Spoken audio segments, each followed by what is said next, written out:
The Republican Party is working out some old inventory. The issue of gay marriage, always difficult for Republicans, is freshly baptized with fire. So what's going to happen? What does it do to the Republican field? What if we talk to people who know? Let's try that just for a change, see what's going on. Michael Warren are you a senior writer, staff writer? I'm a staff writer. Just staff writer. You're not at a Haze threshold yet. That's right. You're hovering. You're at a sub-Haze threshold. I'm sub-Haze. Sub-Haze, but moving it. If you grow a Van Dyke, you will be in there. Matthew Continetti is Grand Vizier of the Washington Free Beacon. Ayatollah. The Ayatollah of the Washington Free Beacon. He is the editor of the Washington Free Beacon, and he writes a column, by the way, that if you are not reading on Fridays, you are making a grievous error, Internet. I know many of you are, but it is so good that you would be wrong to do it. So, given the fact that you both come from publications associated with the right side of things, I thought we should stay on the right side of things, so as to give the Democrats a breather this week, and ask this question. And Matthew, starting with you, when Jeb Bush's brother ran for president in 2000, appealing to social conservatives, an establishment figure appealing to social conservatives was a potent mix, right? Because George W. Bush could say, I may be a country club Republican, but I have a personal relationship with Jesus Christ, and I'm going to stand with you on key social issues. Things are more difficult for Jeb Bush now, aren't they?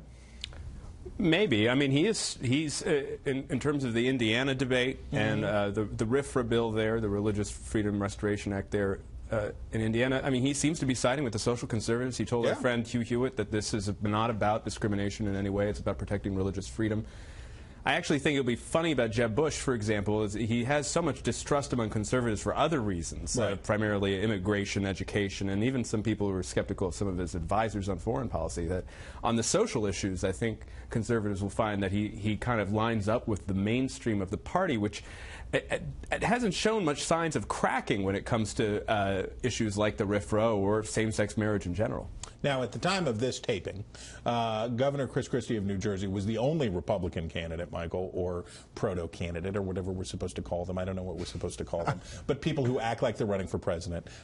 Chris Christie is the only one of that herd that hasn't taken a position. Everybody else has taken a position, except for Rand Paul, who is unavailable for comment this week because he's spending time with his family, or was spending time with his family in advance of his announcement of something. We don't know. It could be anything. He could running for re-election. He could running for re-election. He could come out and say that they're starting a group like the Von Trapps to go through the Appalachians. We don't know. But for all of them, what's the calculation here? Walk us through what the calculation is. Well, I think they have to be looking really at the polls on this issue. And the Washington Post had a really interesting piece on Wednesday in which it was a front page A1, said, you know, Republicans are really getting caught in a trap here on this issue. It's a divisive issue where the momentum seems to be moving in the direction of more tolerance for gay marriage and for gay relationships. That's true. But that's not the same as saying that the polls are moving in the direction of anti-religious freedom, anti-religious liberty.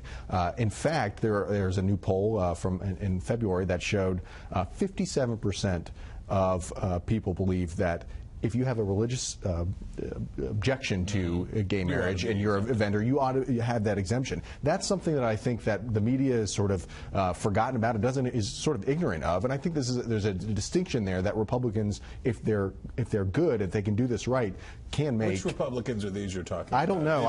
Some other Republicans that are good at threading the needle on social issues. Well, Jeb is a good example of that. So on the Jeb issue, so if you're Scott Walker, you're a preacher's kid, you're an evangelical Christian, you've walked the walk, you've talked the talk, and you have a natural connection with, because remember, as we always say, for the non-establishment figure to win the Republican primary, which has only happened twice since the Second World War, both branches, the social conservatives and the libertarian-minded folks, have to sync up and agree, and that's how they pick a Goldwater or they pick a Reagan. But the rest of the time, the establishment wins, and Matthew, you accurately and aptly described Jeb Bush's path through that. But for Scott Walker, there's got to be some frustration here that if Jeb Bush can walk in and pick these folks off and get them to say, you know, Jeb is one of us and he feels the feels, what do you do if you're Walker?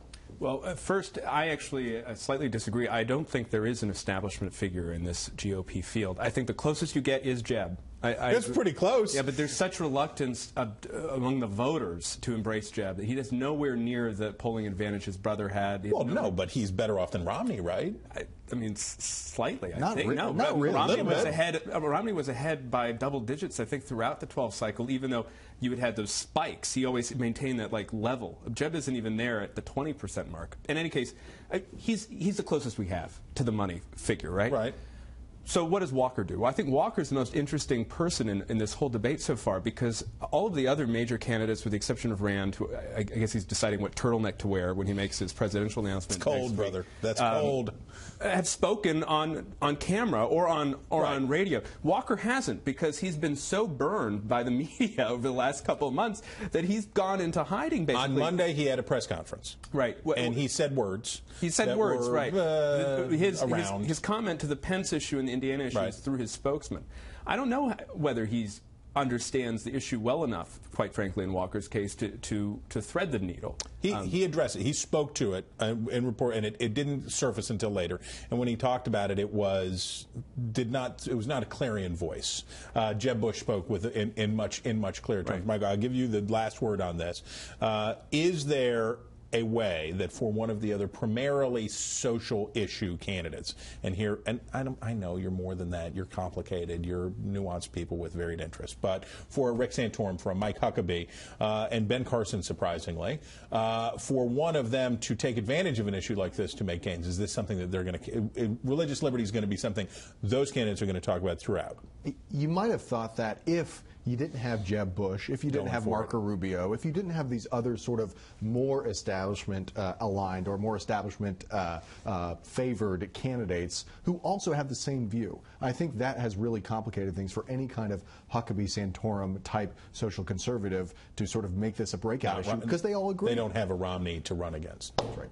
Boom. These guys don't need a Romney. They don't need nothing. They're just in here. They're just knocking them out of the park. Guys, we thank you for your time. Internet, we thank you for your long time. But we hope you had fun. And we'll see you back for another installment of Power Play real soon.